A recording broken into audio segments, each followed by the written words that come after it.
ڕۆژنامەنووس فراد محەممەد وەرەگرین ئەمڕۆ وەکو پەیامنێری کورسات لەگەڵمان نابێ وەکو ڕۆژنامەنووسێک لەگەڵمانە بێ گفتوگۆکەی لەسەر کۆنگرەی هەدەپە دوای هەڵبژارنەکان کە خۆیان ئاماژیان بۆ کرد چەند کورسێکیان کەمی کردووە دەنگی کورد کەمی کردووە بۆی بڕیاریاندا کە کۆنگرەی حزبەکەیان ڕێک بخەنوە بە کەم و کوڕەکاندا بستنەوە گفتوگۆکەین لەسەر کۆنگرەی هەدەپە و ئەم کۆنگرەیە گرنگیەکی هەیە گفتوگۆکەم لەگەڵ فراد محەممەد ڕۆژنامەنووس لە ئەمەدەوە فرات بەیانیت باش پێمان بڵێ کۆنگرەی هەدەپە بە دیاریکراوی کەی دەست پێ دەکات و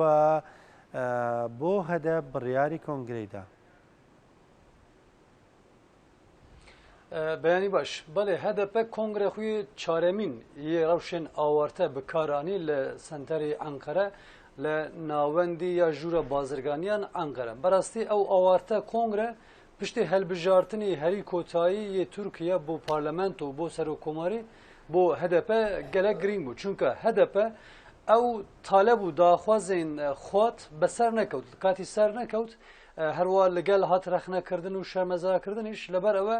êtir pêwîst bû ku ew kongre were durustkirdin çunka li ew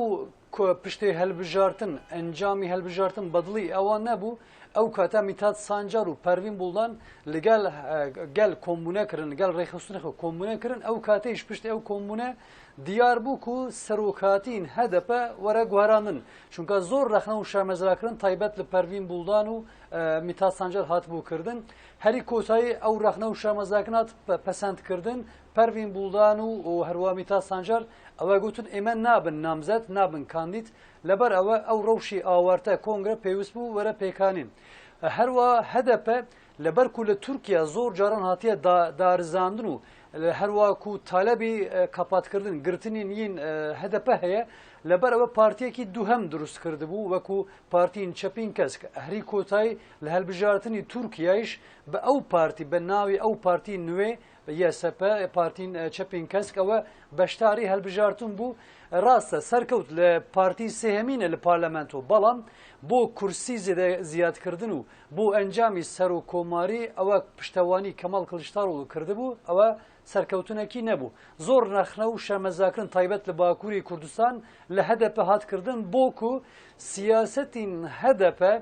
زۆربەین ئەوان کۆنتترۆل لە دەستی چەپین تورکان مایە یعنی هەروە کەسێک و ڕێوە بڕن کەسێک و بریاردارن لەبەر و کورد نینن شەرمەزاکردنی کوردان زۆر لەگەل ئەوان هەبوو ئەو کۆنگرەیش ئەنجامی ئەو شەرمەزاکردن و ڕەخنەکردنین یە گەل بوو لەگەل هەدەپە چونکە کاتی کۆنگرەدا پەروین بولدان میتات سانجار کاتی قسە کرد و خۆحافیزی کرد ئەوە ئەڵێ ئەو لە کۆمبونەی ئێمە لەگەل ئەو کۆمبونەی ئێمەی لەگەڵ ڕێخستنی شار و شارۆشکیان ئەمە ئەبینن و شەرمەزاکردن زۆر بوو ئەمەش ئەو ڕەخنەیە پەسەند دەکەن ئەو ڕەخنە لەگەل ئێمە لەگەل شخصی ئێمە داوکە ئەو سەرکەفتنێکی گەورە بدەست ئێمە نەکەت بەڵام ئێمە ئێتر نامزەت نینن وەکی ساڵین بۆری ئەم جارەش خزمەت دەکەن بۆ هەدەپە فرات بەپێی زانیارەکانی تۆ سیستەمی یاوسەرۆکی لە نێو هەدەپدا دەمێنێتەوە یعنی بەڵێ ئەو هەوسەرۆکەتی بەردەوام بکات چونکە ئێستایش ئەو کەسێن کون هاتن هەلبژارتن سوڵتان ئۆزجان و جاهید کرکەزاک ئەوەش وەکو هەوسەرۆکین هاتن هەلبژارتن هەوسەرۆکاتی هەم لە هەدەپە هەمیش لە پارتین چەپین کەسک بەردەوام بکە ئێستا لە شارەوانی ئەوانیش بەردەوام بکە چونکە ڕاستە هەمویان کایم تاین کردن بەڵام ئێستا بۆ هەلبژارتنی ئاداری 24 ئەوە ئامادە دەکەندا و نامزەت دووبارە وەکو هەفسەرۆکاتی بە بەڵام هەوسەرۆکاتی لە تورکیا ناتیە پەسەندکردن یعنی ئێستا بە سیستەمی تورکیا هەوسەرۆکاتی نییە لە سیستەم لە دەولەت لە فەرمی یەک سەرۆک هەیە بەڵام ئەبەک و جیگر بە ئەبەک و کەسێک پەیوەندیەکی پەیویرێکی جودا بە لە کاتی هەدەپە لە کاتی سیستەمی ئەوان ئەوە وەک هەوسەرۆک پێناسەکەن لە فەرمی هەوسەرۆکاتی نییە یعنی تورکیا ئەو سیستەم پەسەند نەکردووە بەڵام نافخۆیی هەدەپە بە ساڵانە وەکو هەوسەرۆک ئیش و کار و بارێ خۆی سیاست دەدۆمینە دیارە کو ئەو لە هەلبژارتنی پێشوەختیش ئەمە ئەبینن و بەردەوام دەکەێت باشە فرات زۆر جا لێرە و لەوێ ڕەخنە دەگیرادە و ترا هەدەپە ینی پراوپڕ بە کۆمەڵگەی کوردی نییە لە باکووری کوردستان هەندێک جار خەڵکانی باکووری کوردستان بەتایبەت لادیەکان بەتایبەت گوندنشینانی ئەوێ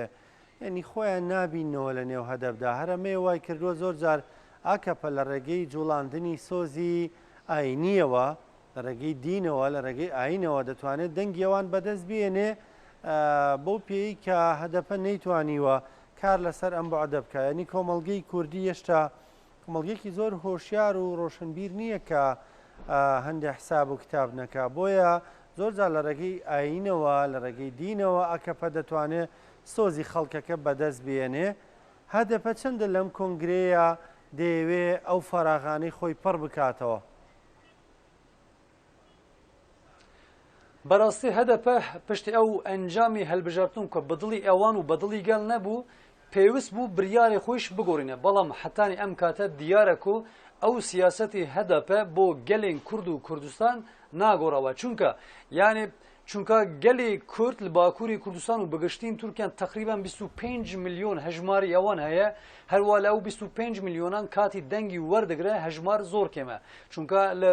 کوردین لە تورکیا دژین ئۆڵداری ئەوانیش هەنە کوردپەرست و کوردستان خوازین ئەوانیش هەیە سیاسەتی هەدەپە لەبەر و زۆربەی ئەوان وەکو سیاسەتی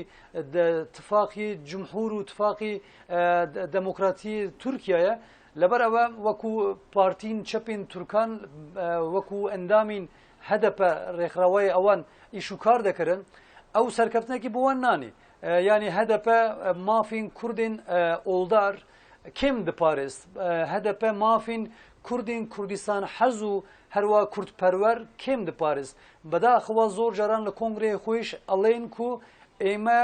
تالەبی ڕزگارکردنی کوردستان وازڵێ ئانیە ئەو قسەین سەرۆکاتین هەدەپە ئەو قسەین ڕێخستنین هەدەپە و پارلەمانتەرین هەدەپە شکستنێکی دڵماینی لەگەل کوردان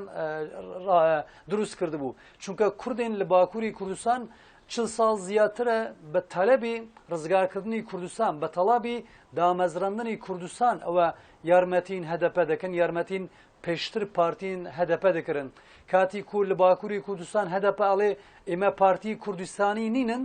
ئەو کاتە دڵی ئەوان دشکێ دەنگی ئەوانیش کێم ئەبە و هەروە پشتەوانین هەدەپەیش ناکەن وەکو جارێ پێشتریش ئەو هەموو پارتین یارمەتین هەدەپە دەکردن وەکو بە سیوانی ناوی هەدەپە دەکەتن پارلەمەنت و ئانیش دەکەتن هەلبژارتن بەداخەوە پشتی کاتێکتن لە هەدەپە دقەتیان وازڵی دەیانن ئەو شریکاتی ئەوان ئەو تفاقی ئەوان بەتاڵ دەبوو وەکو پارتین کرێکارانین تورکیا ئەوە 4 پارلەمەنتەر دەست خستە بوو هەموویش لە هەدەپە خواحافیزی کردن بەڕاستی ئەو دڵشکستنێکی گەورە بوو بوو گەلێن باکووری کوردستان و هەروە کوردپەروەرن لە دەنگ دەدەن هەدەپە لەبەرەوە زۆر ڕەخنە و شەمەزاکردن هەبوو بەڵام ئەمە بینن و وەکو ڕۆژنامەنووسێکی ئەبینم ئەو سیاست ئێستا لە هەدەپە هەموو بەتاڵ نەبووە چونکە ئێستایش هەدەپە مافین لەگەبەتە ینی کەسێن و لەزبیێنن کەسێن و گەین کەسێن و خۆ پیا و نابینین کەسێک خۆ کچ نابینن مافی ئەوان پرتر دەپارێزە مافین کوردستان حەزیان مافین کەسێن و تا داخوازی کوردستانی بووین دەکەن ئەوە کێمتر دەپارێزە مافین گەلێن کوردین ئۆڵدارن کێمتر دەپارێزە ئەو کاتە دڵشکستنێکی دروست دکە لە پێشتر هەلبژارتنان ئەردۆغان ئەو کاتی سەرۆکوەزیر بوو قسە دەکرد لە پارلەمەنت ئەو کاتە ئەڵێ 75 کورسی ئێمە هەنە لە ئەو کاتەیش 6 کورسی هەدەپە هەبوون یعنی لە کاتی ئۆڵداری ئەک پارتی خوپرتر پارتین کورد دەحەسبینە پێویستە هەدەپە چی بکە یعنی کاتێک و ئێستا 6 کورسی وەرگرتیە و هەروە لە تایبەت لە ئامەد وەسە 8 کورسی وەرگرتیە ئەوە دڵماینێکی زۆرە گەورەیە بۆ هەدەپە چونکە هەدەپە چاوەڕێ بکو لە ئامەد 12 کورسی وەربگرە چاوەڕێ بکو بگشتین تورکیا 100 کورسی وەربگرە ئەو 100 کورسیان چۆن وەردەگرە پێویستە ئۆڵدارین کورد دەنگ بدنێ پێویستە کوردپەرستین کورد دەنگ بدنێ بەڵام بە ئەو سیاست ئەو کەسان دەنگ نادن هەدەپە ڕاستە ئەڵێک و من هەڵا کردیە ئەڵێک و من هەڵەی خۆیش جێبەجێ دەکەم بەڵام بە ساڵی پێشتریش بە هەلبژارتنیش پێشتریش هەمان قسە هەبوون ئەو قسە ناتن جێبەجێ بکردن ناتن چارەسەرکردن هەری کۆتاییش کاتی پشتوانی لەسەر و کۆماری پشتوانی کەماڵ قلیچتارۆڵی کردن کاتی لە ئەستەمبۆڵ و ئەنقەرە پشتوانی شارەوانی ئەوان کردن هیچ سپاسی کوردان نەکردن هیچ سپاسین هەدەپە نەکردن ئەوەیش زۆر دێتە رەخنەکردن ئێستا لە ئاداری 24ش ئامادەکارین پارتین سیاسیانە دا کو بتوانبن بە شارەوانیان دەست بگرن بەڵام بە ئەو سیاست دیارە و هەدەپە نەتوانە وەربگرە رەخنەیەک ترش چییە لە هەدەپە لە باکووری کوردستان کەسێک کو لە ناو گەل نەدیارن نەناوبانگن ئەوە دبنە نامزەت هەری کۆتاییش سنتەرین ئامەد نامزەتین هاتن تاینکردن هاتن دیارکردن بەداخوا بەدڵی گەل نەبوو چونکە گەل ئەڵێک و ئێتر پێویستە ئەو نامزەت و کاندیدان لە ناو گەل بن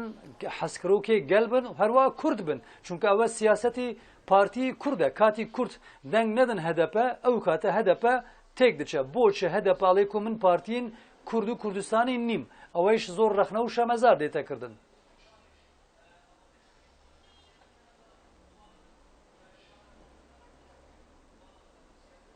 فرات سپاس دەکەم سپاس بە ئامادەبوونت سپاس کە لەگەڵمان بووی بەیوایەوەی کۆنگرەکە کۆنگرێکی سەرکەوتوو بێ و خوشکبراکانمان لە باکووری کوردستان